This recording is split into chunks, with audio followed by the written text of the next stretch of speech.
Hello friends, welcome back to on channel creative Pooja में फिर से आपका स्वागत है। तो इस तरह का हम DIY इसमें बनाने वाले हैं। वीडियो में झलक देख लीजिए। और हाँ, चैनल पर नए हैं तो सब्सक्राइब कर दीजिएगा। वीडियो अंत तक देखिएगा। पसंद आती है तो लाइक ज़रूर कर दीजिएगा और फ्रेंड्स के साथ में शेयर कीजिएगा। तो देखिए, इस तरह के कार्डबोर्ड बॉक्सेस हमारे पास बहुत सारे दिवाली में इकट्ठे हो गए हैं। तो आपके पास में भी surely I am very sure कि आए होंगे। और ये डब्बे ज़रूरी नहीं है कि सेम टू सेम आपके पास में हो। इस तरह का सोन पापड़ी का डब्बा या फिर कोई भी इस तरह के फूड प्रोडक्ट हम लेकर के आते हैं तो उनके साथ भी इस तरह के डब्बे हमारे पास में आते हैं। तो उस तरह के डब्बे लेकर के आप ये DIY बना सकते हैं। तो ये मेरे पास में 3 डब्बे हैं, मैंने तीनों आपको दिखा दिए हैं।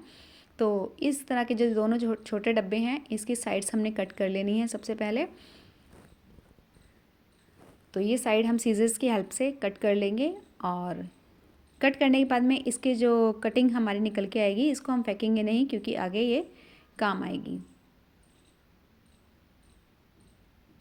तो चारों तरफ से ये साइड्स हमने कट कर लेनी है दोनों छोटे बॉक्सेस की। दो हमारे पास में ये छोटे बॉक्स हैं और एक बड़ा बॉक्स है। तीनों से हम ये ऑर्गेनाइज़र बनाने वाले हैं।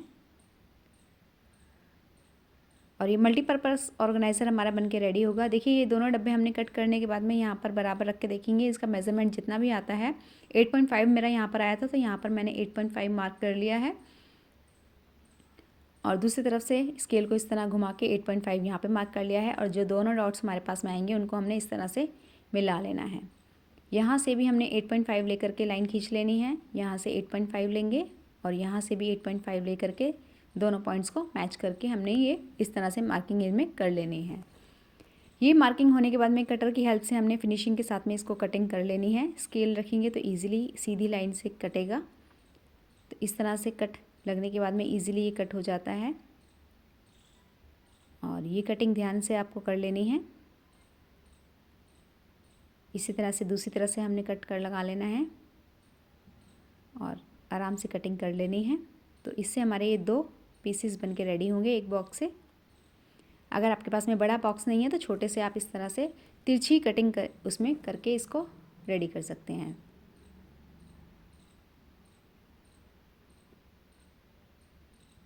तो इस तरह से कटिंग होने के बाद में हमारे पास में 2 पीसेस रेडी होते हैं। ये इस तरह से हमारे 2 पीस रेडी होंगे। तो ये दोनों पीसेस हमने रेडी कट करके रेडी कर लिए हैं। अब देखिए, ये दोनों पीसेस को हम किस तरह से अरेंज करेंगे। ये दोनों बराबर आने चाहिए, ये ध्यान रखना है आपको। और ये देखिए, साइड से थोड़ा फिनिशिंग नहीं थी तो इस तरह से जो फाइलर हमारे कटर में आता है उससे हमने इसको फाइल कर लेना है और इसको स्मूथ कर लेना है, एजिस को स्मूथ कर लेना है। तो ये दोनों बराबर के पीस हमारे रेडी होंगे। और देखिए, दूसरी तरफ से ये ओपन साइड थी तो ये बार बार खुल जा रहे थे, तो इसको हमने टेप से सिक्योर कर लिया है।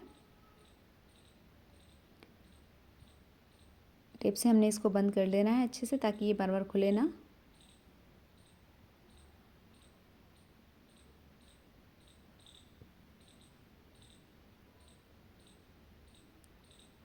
और दूसरी साइड वो हमारी क्लोज थी तो इसलिए उसको करने की ज़रूरत नहीं है। तो ये दोनों पार्ट हमारे रेडी हो गए हैं। अब देखिए, इनको किस तरह से अरेंज करके रखना है।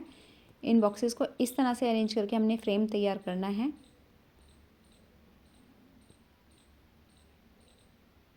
तो ये फ्रेम हमारा बनके रेडी होगा। इसको हम फेविकोल या फिर किसी भी स्ट्रॉन्ग ग्लू या फिर ग्लू गन की हेल्प से आप यहाँ पर पेस्ट कर सकते हैं।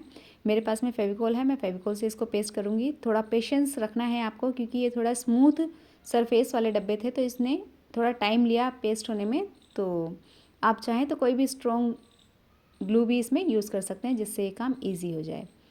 अब हमने लिया है एक कार्डबोर्ड को ऊपर इस तरह से इस फ्रेम को रखा है और ताकि पीछे की तरफ भी हमें कार्डबोर्ड मिल जाए। और इसकी बराबर हमने मार्किंग करके इस तरह से इसको कट कर लेना है कटर की हेल्प से। और ये हमारा इस तरह से यहाँ पर पेस्ट होगा। इसको भी हम फेविकोल की हेल्प से यहाँ पर पेस्ट कर लेंगे। और साइड से हमने इसको और भी स्ट्रॉन्ग बनाने के लिए, स्ट्रेंथ देने के लिए कार्डबोर्ड हमने इसके बराबर के कट कर लिए हैं और इसको भी हम यहाँ पर साइड में फेविकोल की हेल्प से पेस्ट कर देंगे। जैसा कि मैंने आपको बताया, मेरे पास ये जो कार्डबोर्ड का जो डब्बे थे तो ये थोड़े स्मूथ सरफेस के थे, इसलिए पेस्ट होने में थोड़ा सा दिक्कत कर रहे थे। तो इसलिए मैंने यहाँ पर मास्किंग टेप से इसको सिक्योर कर लिया है। अगर आपको भी इस तरह से ज़रूरत है तो आप मास्किंग टेप से इनको सिक्योर कर सकते हैं। इससे क्या होगा कि इसमें थोड़ी फिनिशिंग भी आएगी और अच्छे से ये पेस्ट भी हो जाएगा। तो देखिए जितने भी साइड्स हैं हमारे यहाँ पर, जहाँ पर हमने कार्डबोर्ड से को चिपकाया है, वहाँ पर हम इस तरह से मास्किंग टेप से कवर करेंगे तो इसमें एक फिनिशिंग भी आएगी और ये अच्छे से पेस्ट भी हो जाएगा। तो यहाँ पर भी मैं यहाँ पर मास्किंग टेप से इसको पेस्ट कर देती हूँ। तो इस तरह से ऑलमोस्ट हमारा ये फ्रेम बन के रेडी है। नीचे की तरफ भी मैंने कार्डबोर्ड यहाँ पर लगा दिया था ताकि ये थोड़ा स्ट्रॉन्ग पीस हमारा बन के रेडी होगा। अब आती है इसको कवर करने की बारी। तो मैंने यहाँ पर यूज़ किया है वॉलपेपर। तो वॉलपेपर को सबसे पहले मैंने छोटी छोटी स्ट्रिप्स इस तरह से कट कर ली हैं ताकि जितनी भी एजेस हैं हमारी यहाँ पर, तो सबसे पहले हम एजेस को कवर करेंगे। तो ये देखिए वॉलपेपर बहुत ही अच्छा होता है इस तरह के काम के लिए, मुझे पर्सनली पसंद है। लेकिन अगर आपके पास में वॉलपेपर नहीं है तो सिंपल जो गिफ्ट रैपिंग पेपर होते हैं उस पेपर को भी आप ग्लू की हेल्प से इसमें पेस्ट कर सकते हैं। तो इस तरह से जितने भी यहाँ पर एजेस थे सबसे पहले हमने एजेस को कवर करना है ताकि इसमें फिनिशिंग आए। तो फिनिशिंग को ध्यान में अगर आपको रखना है तो सबसे पहले आपने एजेस को कंप्लीट करना है। तो इसलिए मैंने आपको बोला कि वीडियो के एंड तक बने रहिएगा, क्योंकि वीडियो के बीच बीच में कुछ टिप्स और ट्रिक्स मैं आपके साथ में शेयर करूँगी जो इस DIY को कंप्लीट करने के लिए इम्पॉर्टेंट हैं। तो इस तरह से देखिए हमने सारे एजेस को कंप्लीट कर लिया है। अब साइड से यहाँ पर मैंने मेज़रमेंट लिया है इसके अंदर की साइड को कवर करने के लिए। साइड से ही मैंने मेज़रमेंट लिया है क्योंकि बाहर की साइड से मेज़रमेंट ले लेंगे तो अंदर वाले पार्ट की हमारे पास में मेज़रमेंट ऑलमोस्ट आ जाता है। तो इस तरह से बाहर से मार्किंग करने के बाद में ये अंदर वाले पीस साइड के लिए मेरे पास में कटिंग आ जाती है और इसको हम पेस्ट कर लेंगे। इसी तरह से सारी साइड्स को हमने कवर कर लिया है। अंदर की जितनी भी साइड्स थी उनको कंप्लीट करने के बाद में बाहर की साइड में हमने कंप्लीट करना है। बीच में ड्रॉअर के बीच में पेपर लगाने की ज़रूरत नहीं है क्योंकि वो दिखेगा नहीं। अगर आप चाहते हैं तो लगा सकते हैं। तो ये देखिए पेपर क्यों मुझे अच्छा लगता है, तो इस तरह से देखिए ये आराम से पेस्ट हो जाता है और इसके पीछे की तरफ एक पेपर होता है, इसको हम खींचते हैं तो ये आराम से इसमें पेस्ट होते जाता है और इसको बराबर हम इकसार करते जाते हैं ताकि इसके बीच में कोई एयर बबल ना आए। तो इस तरह से हमने पेपर को खींचते जाना है और इसको प्रेस करते जाना है और ये आराम से इसमें पेस्ट हो जाता है। तो इस तरह से पूरा जो हमारा ये फ्रेम बन के रेडी हुआ था उसको हमने सभी साइड से पेपर से कवर कर लेना है। तो देखिए एजेस हमने पहले ही कवर कर दी थी, साइड से हमने सारी साइड से हमने इसको कवर कर दिया है। अब छोटा सा पार्ट हमारा ये दोनों साइड से रह गया तो उसकी कटिंग हमने करके रखी है। अब इसको भी हम यहाँ पर पेस्ट कर देंगे। स्किप मत कीजिएगा। देखिए मैं बताती हूँ आपको एक और ट्रिक यहाँ पर आने वाली है। तो यहाँ पर देखिए इस तरह से पेपर पेस्ट करने के बाद में हमारे पास में कुछ एक्स्ट्रा पेपर बचता है, देखिए इस तरह का। इसको हमने किस तरह से कटिंग करनी है वो भी मैं आपको बता देती हूँ ताकि इसमें फिनिशिंग आए। तो देखिए जितना एक्स्ट्रा है उसको हमने इस तरह से फोल्ड कर लिया है और लिया है हमने कटर। बीच में से इस तरह से कट करने के बाद में जितना भी एक्स्ट्रा है हमने कटर की हेल्प से इसको ईजिली कट करना है, क्योंकि सीज़र की हेल्प से अगर आप कट करेंगे तो उतनी फिनिशिंग इसमें नहीं आएगी और एजेस भी इसके कट सकते हैं।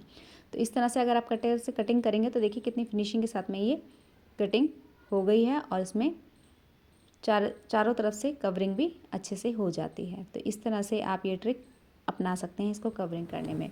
और कवरिंग करने में क्योंकि इसमें थोड़ी दिक्कत आई थी तो मैं आपको एक ऑल्टरनेट और बता देती हूँ कि अगर आप पेपर से कंफर्टेबल नहीं फील कर रहे हैं इसको कवर करने में तो आप इसमें जहाँ भी साइड इसकी ओपन साइड नज़र आएगी तो वहाँ पर आप पेंट भी कर सकते हैं। देखिए ये हमारी ड्रॉअर यहाँ पर आ जाएगी। तो अब ये जो कटिंग हमारे पास में रखी थी इस ड्रॉअर को बाहर की तरफ से कवर करने के लिए हम इसको यूज़ करेंगे। इसके बराबर हमने थोड़ा थोड़ा साइड से इसको कट करना है और इसके बराबर इसको फिक्स कर लेना है। तो ये कार्डबोर्ड की कटिंग हमारी इस तरह से रेडी होगी। इन कटिंग्स को हमने कवर करना है। उससे पहले मैं बता देती कि ड्रॉअर्स में हम यहाँ पर ये पुरानी माला है उसमें से हमने बीड्स लिए हैं। कहाँ यूज़ करूँगी मैं आपको अभी दिखा देती हूँ, वीडियो के एंड तक बने रहिए। इस तरह से देखिए जो कार्डबोर्ड की कटिंग थी उसको हमने वॉलपेपर से ही यानी कि पेपर से ही कवर कर लिया है। आप जो भी पेपर यूज़ कर रहे हैं उससे आप इसको कवर कर लीजिए। अब देखिए ड्रॉअर वैसे तो आराम से निकल जाती हैं बट फिर भी इसको अच्छा लुक भी आएगा। और पहले इसको हम पेस्ट कर लेते हैं यहाँ पर ग्लू गन की हेल्प से। अगर ग्लू गन नहीं है तो स्ट्रॉन्ग जो ग्लू आती है उससे भी आप यहाँ पर इसको पेस्ट कर सकते हैं, ईजिली ये पेस्ट हो जाएगा। तो यहाँ पर अच्छे से हमने ग्लू लगानी है और इसके ऊपर इसको जो कार्डबोर्ड की कटिंग है उसको पेस्ट करेंगे। ग्लू अच्छे से लगानी है, इसमें ध्यान रखना है क्योंकि खींचेंगे तो ये आराम से निकल के बाहर ना आ जाए, इसलिए अच्छे से ग्लू लगा लेनी है। और ये देखिए हमारी ड्रॉअर बन के रेडी हैं। तो अब हमने वो जो बीड्स मैंने दिखाई थी माला, उसमें से मैंने बीड्स निकाले हैं। उसका हम क्या यूज़ करेंगे, देखिए यहाँ पर हम इसको एक ड्रॉअर के होल्डर की तरह हम यूज़ करेंगे। तो सुई धागे की हेल्प से यहाँ पर अगर हम लगा देते हैं तो ये और भी स्ट्रेंथ इसमें आ जाएगी, स्ट्रॉन्ग इसमें पूरा स्ट्रेंथ मजबूती के साथ में इसमें लग जाएगा। तो इस तरह से हमने देखिए सुई धागे की हेल्प से लगा लेना है और अंदर से गांठ धागे में बांध देनी है। तो इस तरह से ये देखिए हमारा बीड लग के रेडी होगा। इससे थोड़ा इसका लुक भी बढ़ जाएगा। तो इस तरह के दोनों ही ड्रॉर्स में मैंने बीड्स लगा दिए हैं। ये देखिए इससे ड्रॉर्स को खींचने में आसानी भी रहेगी और बहुत ही स्मूथली ये आराम से निकल के आते हैं बाहर ड्रॉर। तो ये हमारा DIY बन के रेडी है। आपको पसंद आया है तो लाइक कर दीजिए। वीडियो अभी छोड़ के मत जाइए। देखिए मैं क्या सामान में कैसे ऑर्गेनाइज़ कर सकते हैं वो भी आइडिया आपके साथ में शेयर कर रही हूँ, देखते जाइए। तो अगर आप ड्रेसिंग टेबल का ऑर्गेनाइज़र यहाँ पर एज ए ड्रेसिंग टेबल के ऑर्गेनाइज़र इसको यूज़ करने वाले हैं तो देखिए जितने भी हमारे ये बॉटल्स हैं, चाहे वो डीओ की है, रोज़ वाटर की है या हमारा लोशन की है, तो वो आप यहाँ पर साइड्स में रख के यूज़ कर सकते हैं, यहाँ पर रख सकते हैं, ऑर्गेनाइज़ कर सकते हैं। तो जितने भी हमारी बॉटल्स टाइप के आइटम है वो हम यहाँ साइड में यूज़ कर सकते हैं। काफ़ी स्पेशियस हमारा ये DIY बन के रेडी हुआ है, ऑर्गेनाइज़र बन के रेडी हुआ है। तो जितने भी छोटे हमारे आइटम्स हैं मेकअप के वो हम ड्रॉअर में रख लेंगे और यहाँ पर भी हम इसको सामान को रख सकते हैं। तो इस तरह से काफ़ी हमारा सामान ड्रेसिंग टेबल का और जो जितना भी हमारा ड्रेसिंग का सामान होता है वो हम इसमें काफ़ी ऑर्गेनाइज़ करके रख सकते हैं। तो जिनके पास में ड्रेसिंग टेबल नहीं है तो वो अगर इस ड्रॉअर का बनाते हैं तो उनके लिए काफ़ी यूज़फुल रहेगा। तो यहाँ पर देखिए कितना स्पेस है, यहाँ पर मैं अपना छोटा बड़ा सारा सामान यहाँ पर रख सकती हूँ। तो ये एक आइडिया है कि ड्रेसिंग टेबल ऑर्गेनाइज़र की तरह आप यूज़ करना चाहते हैं तो किस तरह से आप ऑर्गेनाइज़ करके रख सकते हैं अपने सामान को। तो ये आइडिया कैसा लगा आपको, पसंद आया है तो लाइक कर दीजिए। और ये ड्रेसिंग टेबल ऑर्गेनाइज़र की तरह अगर आप नहीं यूज़ करना चाहते हैं तो स्टडी टेबल में स्टेशनरी ऑर्गेनाइज़र की तरह भी आप यूज़ कर सकते हैं। देखिए अभी भी कितना स्पेस इसमें बचा है, इतना सामान रखने के बाद भी और भी हम इसमें सामान काफ़ी कुछ रख सकते हैं। बिंदी के पत्ते, हमारी पेन्स, सेफ्टी पेन्स और जूड़ा पेन्स, सब कुछ इसके अंदर आ जाने वाला है एक ही ऑर्गेनाइज़र के अंदर। तो बाकी और भी सामान अभी देखिए आप इसमें रखते जा सकते हैं क्योंकि इसमें काफ़ी स्पेस अभी भी बाकी है। तो इस तरह से अपना सामान आप भी ऑर्गेनाइज़ करके रखिए। कबाड़ से जुगाड़ किया है, पसंद आया है तो लाइक कर दीजिए। और हाँ, इस तरह से आप इसको स्टेशनरी ऑर्गेनाइज़र की तरह भी यूज़ कर सकते हैं क्योंकि मैं आर्ट एंड क्राफ्ट में इंटरेस्ट रखती हूँ। मेरे पास में काफ़ी आर्ट एंड क्राफ्ट का सामान है तो उसको ऑर्गेनाइज़ करने में मुझे दिक्कत थी, तो मैंने तो मेन ये अपने सामान को रखने के लिए ही ऑर्गेनाइज़र बनाया है। तो जितना भी मेरा क्राफ्टिंग का सामान है वो सारा इसमें आराम से ऑर्गेनाइज़ हो जाएगा। देखिए किस तरह से सारी चीज़ें आप भी अरेंज करके रख सकते हैं इस तरह से। और हाँ, मेन तो मेरी ग्लू गन की मेरे को बड़ी दिक्कत होती थी कहाँ रखूँ, तो इसमें ये आराम से आ रही है और इसमें ग्लू स्टिक्स भी काफ़ी सारी आ सकती हैं। फ़िलहाल मेरे पास में एक ही बची थी तो वो मैंने रख दी है। काफ़ी ब्रशेज़ इसके अंदर आ सकते हैं, छोटे आइटम्स जितने भी होंगे हम उनको ड्रॉअर में रख सकते हैं इस तरह से। तो अब मैं जब भी क्राफ्ट करने बैठूंगी तो मुझे इधर उधर सामान को ढूंढना नहीं पड़ेगा, सिर्फ यही ऑर्गेनाइज़र मुझे रखना होगा अपने पास में और मेरा काम और भी ईजी हो जाएगा। तो इस तरह के क्राफ्ट में अगर आप इंटरेस्ट रखते हैं तो चैनल को सब्सक्राइब कर दीजिए। वीडियो देखने के लिए बहुत बहुत धन्यवाद। जल्द ही मिलेंगे नई वीडियो के साथ में। और देखिए इसमें और भी सामान ऊपर रखती जा रही हूँ और ये है कि भरने का नाम ही नहीं ले रहा। Bye bye.